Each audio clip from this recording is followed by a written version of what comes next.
నిజమైన వాక్యం మన పరిస్థితిని ఉన్నట్టు ఏం చేయాలి? చూపించగలగాలి. ఆ చూపించినప్పుడు దేవుని యొక్క మందిరంలో మనల్ని మనం పరీక్షించుకోగలగాలి. నేను జీవం ఇచ్చుటకును అది సమృద్ధిగా ఇచ్చుటకు వచ్చానని ప్రభు సెలవిచ్చాడు. రోజు ప్రభు దినాన్ని గణపరచడానికి ఇష్టపడితే ఈరోజు తీర్మానం చేసుకుందాం.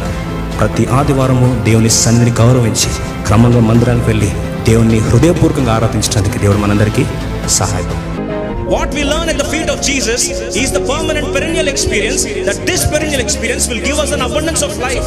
The ultimate truth is you can't write your own story, neither can you finish your story. So what you have to do? Yeah, where is the passion for the Lord? తెగించడానికి నువ్వు ముందొస్తే రెండంతల అభిషేకాన్ని నీ సొంతం చేయాలని దేవుడు ఆశపడుతున్నాడు. ఈరోజు ప్రశ్న ఏంటంటే, నీ జీవితంలో ఈ దేవుణ్ణి చూచుచున్న దేవుణ్ణి నువ్వు వ్యక్తిగతమైన ప్రత్యక్షతను కలిగి ఉన్నావా? నువ్వు ఎక్కడి నుంచి వచ్చావు ఆలోచించు. నువ్వు ఎక్కడ జన్మించావు ఆలోచించు. నీ ఆత్మ ఎక్కడి నుంచి వచ్చింది? నీ ఆత్మ ఎక్కడికి పోతుంది? అసలు జీవితం యొక్క ఉద్దేశం ఏంటి? పరమార్థం ఏంటి?